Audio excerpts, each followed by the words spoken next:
ഇതാ മോനെ.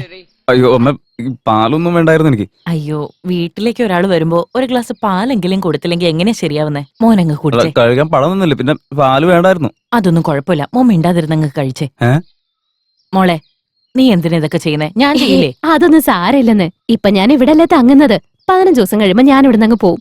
അതുവരെ നിങ്ങളെ ഞാൻ ബുദ്ധിമുട്ടിക്കും. എത്ര ദിവസം വേണേലും നിന്നോ. എന്റെ ഭർത്താവെന്നൊരുത്തനുണ്ട്, അയാൾക്ക് ഇവിടെ നിൽക്കാൻ താല്പര്യമില്ല. വെല്ലവിളമാരുടെ പുറകെ പോയിരിക്കുക. നീ ഇവിടെ ഉള്ളപ്പോഴാ ആരെങ്കിലും ഒക്കെ ഉണ്ടെന്നൊരു തോന്നൽ എനിക്ക് ഉണ്ടാവുന്നത്. സംസാരിച്ചിരിക്കെ, ഞാനിപ്പോ വരെ. ആ രംഗമ്മ, ചോറ് വെക്കാൻ അരിയിരിപ്പുണ്ടല്ലോ അല്ലേ? ഉണ്ട്. ശരി, വാ.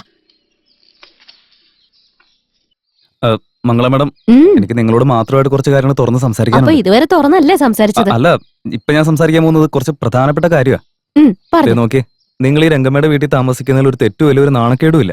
അവര് നിങ്ങളുടെ സ്കൂളിൽ തന്നെ രാവിലെ പോയി എല്ലാം ക്ലീൻ ചെയ്ത് കൃത്യസമയത്ത് ബെല്ലടിക്കുന്ന ആളാ. അതുകൊണ്ട് ഇവിടെ താമസിക്കുന്നതിൽ തെറ്റൊന്നുമില്ല. എന്നാൽ എത്ര ദിവസം കരുതി ഈ വീട്ടിൽ താമസിക്കുക?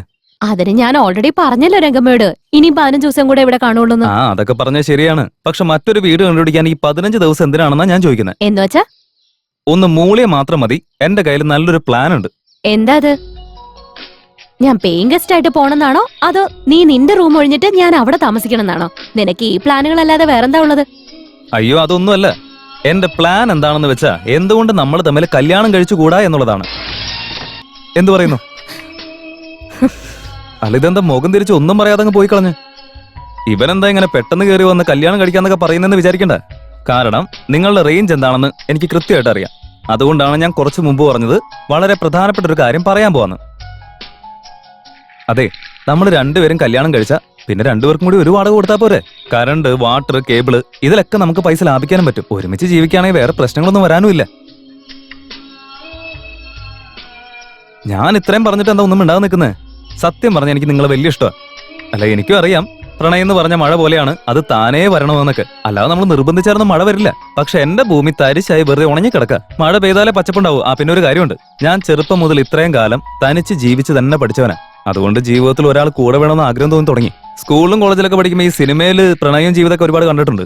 മാത്രമല്ല, കോളേജിൽ വെച്ച് ഒരിക്കലും നടക്കാൻ പാടില്ലാത്ത കാര്യങ്ങൾ എന്താണോ അതൊക്കെ അവിടുത്തെ മേഡത്തിന് കൂടെ നടക്കുകയും ചെയ്തു. ഞാൻ പറയുന്നതൊക്കെ സത്യമല്ല, അല്ലാതെ നുണയൊന്നല്ല. നീ ഇതൊന്നും പറഞ്ഞില്ലല്ലോ എന്ന് ഭാവിയിൽ പറയരുതല്ലോ. ഉള്ളതൊക്കെ ഇപ്പൊ തന്നെ അങ്ങ് പറയാ. എന്നെ വിശ്വസിച്ച് കൂടെ ഇറങ്ങി വന്ന എല്ലാ ലവേഴ്സിനെയും പോലെ ഞാൻ പാനിപൂരി വാങ്ങിച്ചു തരും, പിസ്സ വാങ്ങിച്ചു തരും, അമ്പലത്തിൽ കൂട്ടിക്കൊണ്ടു പോകും, കാറിൽ നിങ്ങളുടെ സ്കൂളിന്റെ മുമ്പിൽ ഇറക്കി തരും. ഇതൊക്കെ ബാക്കിയുള്ള ലവേഴ്സ് കമ്മിറ്റ് ആയതിനു ശേഷമേ ചെയ്തു തരാറുള്ളൂ. പക്ഷെ ഞാൻ അതൊക്കെ ഇന്ന് മുതലേ ചെയ്യും. മാത്രമല്ല, ബാക്കി ലവേഴ്സിനെ പോലെ ഞാൻ ഒരു കിസ് പോലും തന്നിട്ടില്ല ഇതുവരെ. എന്തിന്? ഒന്ന് തൊട്ടിട്ട് പോലും. ഏതോ ശബ്ദം കേൾക്കവേ എതിരെ ശൂന്യം പോലവേ ശംഭോ ശംഭോ ശംഭോ ശംഭോ. അതേനെ, ഓപ്പണായിട്ട് സംസാരിച്ച മോശമായിട്ട് തോന്നുന്നു എന്ന് കരുതി എല്ലാം മനസ്സിൽ വെച്ചിട്ട് പോകാൻ പറ്റും നമുക്ക്? അല്ല, അതിന് മാത്രം എന്ത് വലിയ തെറ്റാ ഞാൻ ചെയ്ത്? ഇത്രയും പരിചയമായിട്ട് ഒരു ഉമ്മ വെച്ചിട്ടില്ല, ദേഹത്ത് തൊട്ടിട്ട് പോയില്ല എന്ന് പറഞ്ഞു. അത് ഇത്ര വലിയ തെറ്റാ? നിങ്ങൾ തന്നെ പറ. അല്ലെങ്കിലും എന്നോട് സംസാരിക്കാൻ പ്രത്യേകിച്ച് ആരുമില്ല. എന്നിട്ട് ഇത്രയും പെട്ടെന്ന് എന്നെയും വിട്ട് കുഴിയെ പോയി കിടക്കേണ്ട വല്ല കാര്യം ഉണ്ടായിരുന്നു? ശരി, അതുകൊട്ടെ. എന്നാലും എന്റെ മനസ്സിന് പോകുന്നില്ല. ആ ടീച്ചർ എന്താ അങ്ങനെ കല്യാണം കഴിക്കാന്ന് പറഞ്ഞപ്പോ എന്റെ കാരണം പോകച്ചിട്ട് അങ്ങ് പോയി. ദേ, ഇവനതിനെ സാക്ഷിയാ. എല്ലാം നീ ഒരൊറ്റൊരുത്തൻ കാരണ. എല്ലാം ഒപ്പിച്ചു വെച്ചിട്ട് അവന്റെ ഡിക്കി മെമ്പറെ കണ്ടില്ലേ? മനുഷ്യന്മാരിങ്ങനെയായ പിന്നെ എങ്ങനെയാ ശരിയാവുക? അവളെന്തായാലും ഞാൻ അങ്ങനെ വിട്ട് കളയത്തില്ല. ഒരു ദിവസം ഞാൻ എന്താ ചെയ്തേന്നറിയോ? രംഗമ്മ ഇവിടെ ഇല്ലേ? തെറ്റാണോ ശരിയാണോന്ന് അറിയില്ല, എന്നാലും ചോദിക്കുക. പാനിപ്പൂരി കഴിക്കാൻ വരുന്നുണ്ടോ നിങ്ങള്? നാളെ ഞാൻ ചത്തു കഴിഞ്ഞാൽ കരയാനായിട്ട് ആരുമില്ല. അതുകൊണ്ട് ഇപ്പൊ എന്തെങ്കിലും ചെയ്താൽ നിങ്ങളെങ്കിലും കരയാനുണ്ടാവുമല്ലോ. അയ്യോ എന്റെ കൃഷ്ണ. അല്ല, ഞാൻ ശിവലിംഗം. താല്പര്യം ഉണ്ടെങ്കിൽ കൈ കൊടുക്ക്, ഇല്ലാന്നുണ്ടെങ്കിൽ ഞാൻ കൈയും വെച്ച് എന്റെ വഴിക്ക് പോകും. ഐശ്വര്യരായ് ഗർഭമായിതാ ബ്രേക്കിംഗ് ന്യൂസോ. എന്റെ മേടമോ ചത്തുപോയാലും കേൾക്കാനാളില്ലയോ. ഈ പാട്ടൊന്നും നിർത്തുന്നുണ്ടോ? സന്തോഷമില്ലല്ലോ, സന്തോഷം വന്നെന്നാലും മറ്റൊന്നുമില്ലയോ. ബോധമില്ല, ലൈഫ് കുഴയുന്നിതാ. ഞാനും ഇരുന്നോട്ട് ഇവിടെ. വേണ്ട വേണ്ട. അതെന്താ മംഗളയോട് നീ അങ്ങനെയൊക്കെ സംസാരിച്ചേ? ചേടാ, ഇത് എന്തൊരു കഷ്ടമാന്ന് നോക്കിയേ. പിന്നെ പെമ്പിളേരോട് സംസാരിക്കുമ്പോൾ കാൽക്കുലേറ്റർ വെച്ച് സംസാരിക്കാൻ പറ്റുമോ? കുറച്ച് സംസാരിക്കണം, കൂട്ടി സംസാരിക്കണം എന്നൊക്കെ. അറ്റ്ലീസ്റ്റ് നിങ്ങളെങ്കിലും എന്നെ മനസ്സിലാക്കുന്നുണ്ടല്ലോ. എനിക്ക് അത് മാത്രം മതി. എനിക്കും കൃത്യമായിട്ട് മനസ്സിലാവുന്നൊന്നുമില്ല. അന്ന് നീ മംഗളയുടെ അടുത്ത് സംസാരിച്ചില്ലേ, അന്ന് നിന്റെ നല്ല മനസ്സ് ഞാൻ അറിഞ്ഞതാ. Thank you. പക്ഷെ ഇപ്പൊ അവരുടെ അടുത്ത് സംസാരിക്കാൻ എന്താ ചെയ്യാ? ഫോൺ ചെയ്യ്. എന്താ ഫോണോ? അതൊക്കെ ഞാൻ ട്രൈ ചെയ്ത് നോക്കിയതാ. ഹരിചന്ദ്രനോ അല്ലയെങ്കിലും സത്യവാർത്ത ചൊല്ലു. രവിചന്ദ്രനായി എന്തുകൊണ്ടു നീ നുണകളായി മുഴുകി? കട്ട് ചെയ്ത് കളയാണല്ലേ, ഒരു ദിവസം കൈ കിട്ടും എനിക്ക്. എന്തിനു ധരിച്ചു നീ മനസ്സിന് ഹെൽമറ്റ്? എന്നാകെ ചൊല്ലിടൂ നീ, നീ എന്റെ പ്രിയല്ലേ. ഇതിനേക്കാളും എന്റെ ഓണറിന്റെ മോള് തന്നെ. വേറെ കുഴപ്പമൊന്നുമില്ല, കുറച്ച് കൂടുതൽ കഴിക്കുന്നല്ലേ ഉള്ളൂ. ബോധമില്ല, ലൈഫ് കുഴയുന്നിതാ. ലാൻഡ് ലൈനിൽ നിന്ന് വിളിച്ച എനിക്കെന്താ മനസ്സിലാവില്ലെന്നാണോ കരുതിയത്? ഫോൺ വെക്കടാ. ആ ഇതൊക്കെ കേട്ടിട്ട് എന്ത് തോന്നി? നേരിട്ട് ഇന്ന് മംഗളയോട് സംസാരിക്കല്ലേ വേണ്ടത്. എങ്ങനെ സംസാരിക്കാനാ? സ്കൂളിൽ വന്നു കഴിഞ്ഞാൽ അപ്പൊ നിങ്ങൾ ബെല്ലടിക്കും.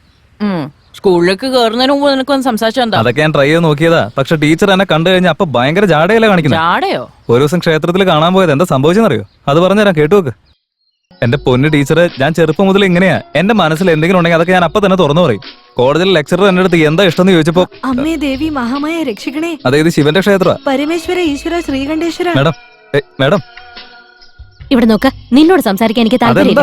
കാരണം നീ വൃത്തികെട്ട രീതിയിൽ സംസാരിക്കാൻ അത്ര. ഞാൻ ഉമ്മ വെച്ചില്ല എന്ന് പറഞ്ഞ് ഇത്ര വലിയ പ്രശ്നമാണോ? ദേ നോക്കിയേ, നിങ്ങൾ എന്നെ കല്യാണം കഴിച്ചില്ലെങ്കിൽ കുഴപ്പമില്ല, പക്ഷെ ഇങ്ങനെ അവോയ്ഡ് ചെയ്യാൻ നിൽക്കല്ലേ. അറ്റ്ലീസ്റ്റ് ഒന്ന് ആഹാ ശരി ആയിക്കോട്ടെ. ഇങ്ങനെ പുറകെ വരുന്നോണ്ടല്ലേ ഇനി ഇതുപോലെ ഞാൻ വരത്തേയില്ല. ശിവരാത്രിയുടെ അന്ന് വൈകുന്നേരം 6 മണിക്ക് അഭിഷേകമുണ്ട്. അത് കഴിഞ്ഞ് 7 മണിക്ക് മഹാമംഗള ആരതി. ഇതാ പിടിക്ക്. ഇത് നിങ്ങളുടെ പേരിലുള്ള പൂജയുടെ ചീട്ടാ. ഒന്ന് നോക്കിയേക്ക്. അതിൽ പേര് കൊടുത്തിരിക്കുന്നത് മംഗള, അവിട്ടം നക്ഷത്രം, കുംഭരാശി. പിന്നെ ഇത് ശിവലിംഗം എന്ന് പേരുള്ള ഒരാളുടെ പൂജയുടെ ചീട്ടാ. ശിവഗോത്രം, രോഹിണി നക്ഷത്രം, വൃഷഭരാശി. എല്ലാം ശരിക്കും നോക്കിയേക്ക് മോളെ. ശരി. എന്റെ മുമ്പിൽ ഇത്ര അഭിനയൊന്നും വേണ്ട, അതൊക്കെ നിർത്തിക്കോ. നിങ്ങൾ പെണ്ണുങ്ങളൊക്കെ ഇങ്ങനെയാ, മനസ്സിൽ ആഗ്രഹം ഒളിപ്പിച്ചു വെക്കും, അത് തുറന്ന് പറയത്തുമില്ല, ഇങ്ങോട്ട് തുറന്നു പറയുന്നവരെ വെറുപ്പിക്കുകയും ചെയ്യും. നിന്നെ ഇത്ര നാളത്തെ പൂജ പോരാഞ്ഞിട്ട് ശിവരാത്രിയുടെ അന്ന് നടക്കുന്ന പൂജ ഇനി വേറെ സ്പെഷ്യലാ? പറയാൻ പറ്റില്ല, ചിലപ്പോ ഞാൻ കാവടി എടുത്തു തൊള്ളു. എന്താ? അതൊക്കെ എന്റെ സൗകര്യ. അതെ മേഡം, ഒന്ന് നിന്നേ. എന്താ ചെയ്യേണ്ടത് പോലെ പിടിയുണ്ടോ? സംസാരിക്കാതെ ഏതെങ്കിലും സിനിമയ്ക്ക് പോയാലോ? വാടാ പോവാം.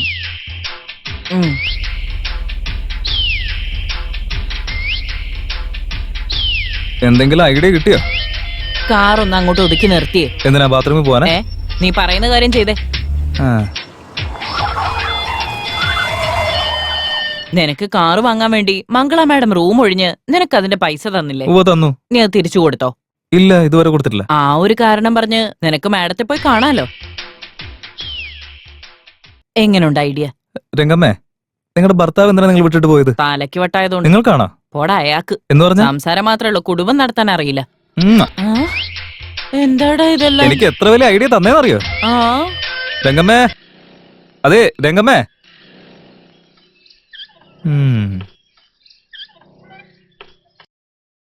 നമസ്കാരം.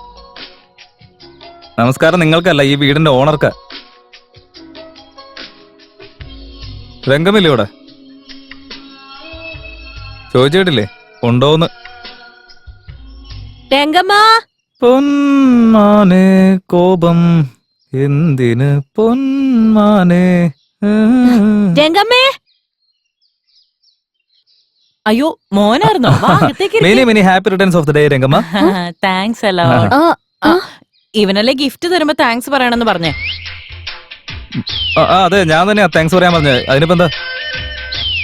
ബെല്ലടിക്കുന്ന റോഡ് ചീത്തയായി പോയി, അപ്പൊ അത് വാങ്ങാനായിട്ട് നമ്മുടെ അണ്ണന്റെ കടയിലേക്ക് ഒന്ന് വന്നായിരുന്നു. അന്നാണ് ഈ ബർത്ത്ഡേയുടെ കാര്യമൊക്കെ പറഞ്ഞ്. എന്നാ പിന്നെ വന്നിട്ടൊന്ന് കണ്ടിട്ട് പോവാന്ന് കരുതി. അതുപോലെ അറിയാൻ നിൽക്കുന്ന കണ്ടില്ലേ. മിസ്സിസ് രംഗമ്മ, നമുക്ക് അകത്തിരുന്ന് സംസാരിച്ചാലോ? മോനെ അകത്തേക്ക് വാ.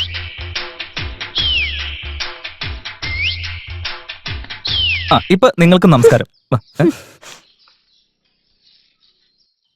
ഡിയർ രംഗമ്മ, ഇത് വെക്കാനായിട്ട് ഒരു സ്റ്റൂൾ എടുത്തോണ്ട് വരൂ. സ്റ്റൂളോ? അല്ലെങ്കിൽ വേണ്ട, തൽക്കാലം ഞാൻ ആ ഡപ്പ എടുത്തോളാം. My God. ഇവിടെ കേക്ക് എവിടെ? എടുത്തോ, സൂക്ഷിച്ച് ഇവിടെ വെക്ക്. തിരിയൊക്കെ കുത്തി വെച്ചോ, പക്ഷെ അത് കെടുത്താൻ നിൽക്കണ്ട. കാരണം മനുഷ്യന്റെ ജീവിതത്തിൽ ഏറ്റവും പ്രധാനപ്പെട്ട 2 കാര്യങ്ങൾ ചിരിയും പിന്നെ പ്രകാശവും ഒക്കെ. ഇല്ലെങ്കിൽ ജീവിതം തന്നെ ഇരുട്ടിലായി പോകും. ജീവിതത്തിൽ വെളിച്ചം തരേണ്ടവൻ എന്നെ എവിടെ തനിച്ചാക്കി എങ്ങോട്ടേക്കോ പോയിരിക്കുക. മോൻ വന്നതോടെ എന്റെ ജീവിതത്തിൽ ഒരു വെളിച്ചം. രംഗമ്മ, ഇനി കൂടെ ആരുമില്ല എന്നുള്ള വിഷമൊന്നും മനസ്സിൽ വെക്കേണ്ട കാര്യമില്ല. കാരണം ഞാൻ നിങ്ങളുടെ എപ്പോഴും ഉണ്ടാവും. ഇനി ഉറപ്പ്. ഓ സോറി, ഇവർക്കൊന്നും ഇഷ്ടമല്ലല്ലോ. അതായത് ഞാൻ ഉദ്ദേശിച്ചത് നല്ലൊരു അനിയനായിട്ട് എപ്പോഴും കൂടെ ഉണ്ടാവുന്നതാണ്. കേക്ക് കട്ട് ചെയ്യൂ, അല്ലാതെ വെറുതെ നോക്കി നിന്നാ അങ്ങനെ. Happy birthday to you. കഴിക്ക്, മാഡത്തിനും കൂടെ കൊടുക്ക്. വേണ്ട, ഞാൻ തന്നെ നിന്നോളാം. നീ ഒരു കഷ്ണം അവന് കൊടുക്ക്. മുകളിലുള്ള ക്രീം എനിക്ക് ഇഷ്ടമല്ല, ആ താഴെ കേക്ക് മാത്രം മതി. വേണമെങ്കിൽ കഴിച്ചാ മതി, ഒരു നിർബന്ധമില്ല. ഈ പെണ്ണിനുള്ള അത്രയും കൊളസ്ട്രോള് പനീർ ബട്ടർ മസാലയിൽ പോലും ഉണ്ടാവില്ല.